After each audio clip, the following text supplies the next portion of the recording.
Jai Hind students, welcome to your channel Physics with Rumeet Bhatnagar. In this video, we will prove the law of reflection and law of refraction using wave theory. Now let's prove the law of reflection on the basis of wave theory. Say XY is the plane mirror and this is the plane wavefront which is traveling in this space and will get incident onto this plane mirror, say like this. So this incident wavefront AB is touching the plane mirror at point B, and we have a point A which is still a little bit away from the mirror. Now the disturbance at point A, say, takes time t to reach the mirror. So if the speed of the light in the medium is, say, c, then it covers a distance of ct, and this disturbance reaches point C over here at the mirror. Now during the same time, the disturbance which is there at point B will spread in the form of an hemisphere over here in all the directions. And the radius of that hemisphere would also be ct, because we know that if in time t the distance traveled by the disturbance is ct, then obviously during the same time t, the disturbance which is there at point B will also travel the same distance, that is ct. So taking B as radius, if I draw an arc, then this arc represents the wavefront which gets generated due to the point B over here. Now when I join this arc tangentially with point C like this, then the CD represents the reflected wavefront. Now this angle is the angle of incidence which the incident ray is making with the normal. So if this is angle I, then this angle which the incident wavefront is making with the plane of the mirror would also be angle I. Similarly, if at point C and D, if I draw the normals, now these normal rays will represent the reflected rays, and at point C, when I draw a normal, then this angle will represent angle of reflection R. Now if this is angle R, then the angle which the reflected wavefront is making with the surface of the mirror would also be angle R.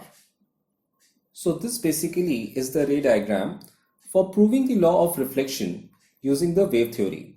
So in this diagram, what we have done is, we have considered an incident plane wavefront AB which is touching the mirror XY at point B.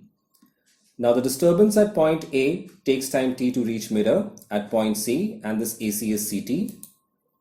During the same time, the disturbance at point B spreads in the shape of hemisphere, which can be obtained by drawing a curve of radius CT. And when we join point C with the curve tangentially, reflected wavefront CD is obtained. Now let's prove the law of reflection.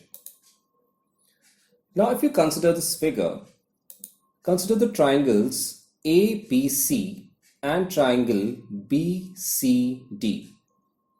Now both these triangles, if you see, both are right angle triangles. That is, if you see the angle BAC and angle BDC, both these angles are 90 degree. In these triangles, AC and BD are equal, both are equal to CT. And we have BC which is common for both the triangles. So by RHS theorem, we can say that both the triangles, that is triangle ABC and triangle BCD, are congruent triangles. Now if they are congruent, that means their corresponding angles would also be equal.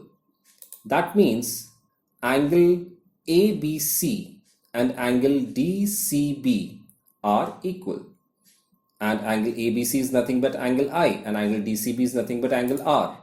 So this proves that I equals to R, which is nothing but the law of reflection.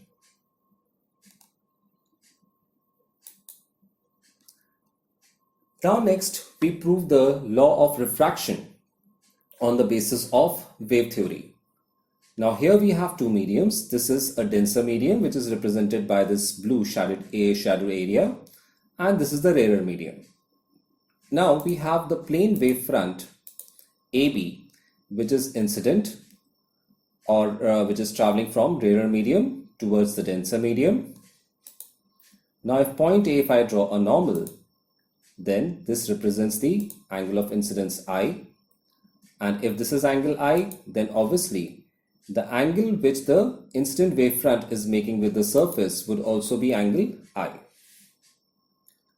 Now the disturbance which is there at point B, say takes time t to reach the surface, and if the speed of the light in the rarer medium is v1, then it covers a distance of v1t.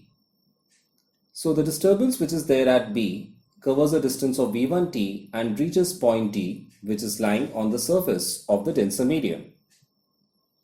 Now during the same time, the disturbance which is there at point A will travel in the denser medium, and if the velocity of the light in the denser medium is v2, then the disturbance at point A will spread hemispherically in the denser medium, and the radius of that denser medium would be v2t.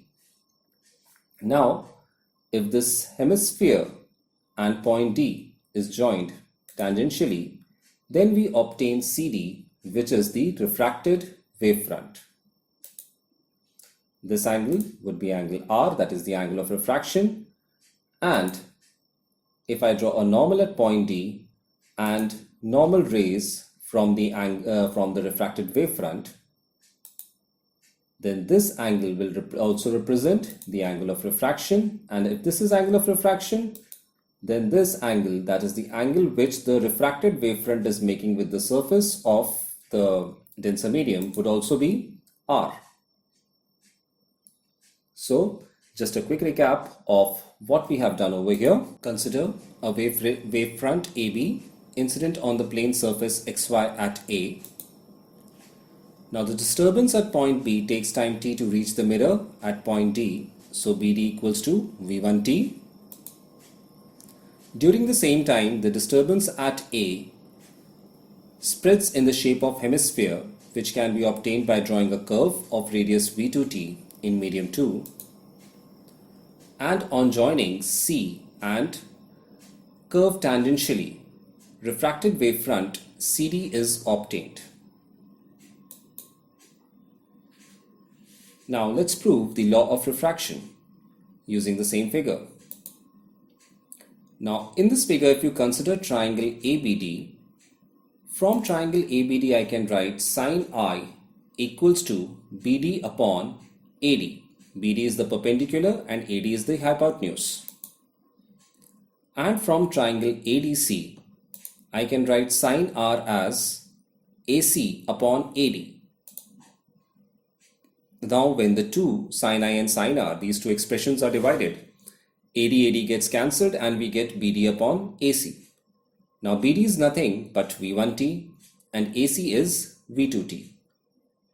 So from this expression we get sin I upon sin R equals to V1 upon V2, and V1 upon V2 is nothing. According to the definition of the refractive index, it is the refractive index of medium 2 with respect to medium 1. So this proves that sin I upon sin R equals to 1 mu 2, which is nothing but the Snell's law. So this proves the law of refraction.